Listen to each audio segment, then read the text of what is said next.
عائشہ doctor سے، میرا wait کیسے کم ہوگا؟ ڈاکٹر، اپنے سر کو دائیں بائیں ہلانا ہے آپ نے۔ عائشہ، کس ٹائم؟ ڈاکٹر، جب کوئی کھانے کا پوچھے۔ ایک سردار کے دوست نے سردار سے پوچھا، آملیٹ کسے کہتے ہیں؟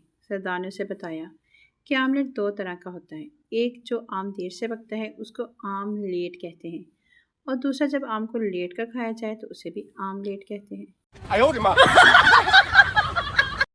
امریکہ کے ایک ایئرپورٹ پر سیکورٹی گارڈ نے مجھے روکا اور کہا، پاکستان ہونے کا کچھ ثبوت دو۔ میں نے جوس پی کر خالی ڈبے کا پٹاخہ مار دیا۔ بیگم کو اپنی شناختی کارڈ کا رینیو کروانا تھا۔ اس نے مجھ سے پوچھا، سنیے آپ کے پاس نادرا کا نمبر ہے؟ میں نے کہا نہیں، اس کی بہن کا ہے۔ پھر جب ہوش آیا تو میں ہسپتال میں تھا۔ ایک پٹھان کو روزے میں بہت پیاس لگی تھی۔ پاس بیٹھا ایک آدمی پانی پی رہا تھا۔ پٹھان نے آسمان کی طرف دیکھا اور بولا، یا اللہ، اگر اس کو ہم نے جنت میں دیکھا تو اس کا خیر نہیں۔ پولیس والا، میں نے ہاتھ ہلایا تو تم رکے کیوں نہیں؟ ڈرائیور، میں نے سمجھا آپ نے مجھے سلام کر رہے ہیں۔ پاکستان ایسا واحد ملک ہے جہاں سالہ والی دیسی چاٹنے سے شادی میں بارش ہو جاتی ہے۔ 70 سال کا بابا اپنی بیوی سے، میں تمہارے لیے چاند تارے توڑ لاؤں گا۔ بیوی، آرام نال بیٹھ جا، دندا نال روٹی توڑی نہیں جاندی، وڈا آیا تارے توڑن والا۔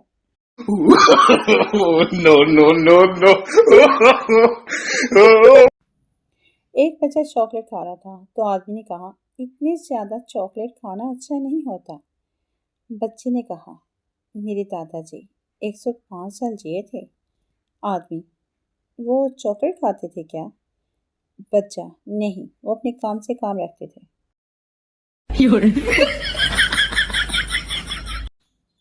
ایک آدمی جھوٹ بولنے کی وجہ سے بڑا مشہور تھا۔ ایک کورئر کو پتہ چلا تو اس کی اصلاح کی نیت سے اس کے پاس گئی اور بولی، بیٹا، میں نے سنا ہے کہ تم دنیا کے سب سے جھوٹے آدمی ہو۔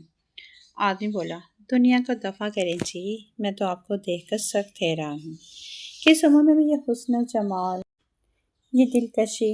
بوڑھی اور شرماتے ہوئے بولی، ہائے اللہ، یہ دنیا والے بھی کتنے ظالم ہیں، اچھے بھلے آدمی کو جھوٹا کہتے ہیں۔ بیوی سیڑھیوں سے گر گئی، اس کا اوپر والا ہونٹ کافی پھٹ گیا۔ شوہر ڈاکٹر کے پاس لے گیا۔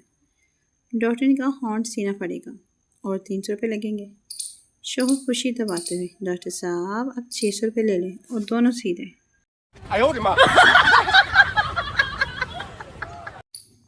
ایک پیر صاحب کو ان کے ایک مرید نے دعوت پر بلایا۔ پیر صاحب اپنے چیلے کو لے کر اس کے گھر گئے۔ جب وہ دسترخوان پر بیٹھے تو دیکھا کہ سالن میں انڈے اور آلو رکھے ہیں۔ پیر صاحب نے دل ہی دل میں سوچا کہ کمبخت نے چکن کی جگہ انڈے اور آلو کا سالن بنایا ہے، مگر اپنے غصے پر قابو پاتے ہوئے بڑے ادب سے پوچھا کہ انڈے کے والدین کہاں ہیں؟ تو مرید نے بڑی معصومیت سے جواب دیا، حضرت یہ انڈے بیچارے یتیم ہیں۔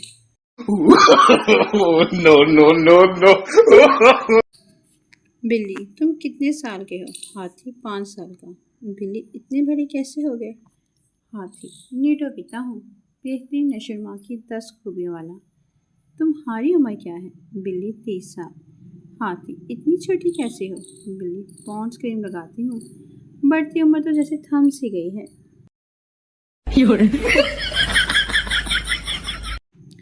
ایک چھوٹے بچے نے اپنے والد سے پوچھا، ابو، کیا ہم ہوائی جہاز کے ذریعے اللہ میاں کے پاس پہنچ سکتے ہیں؟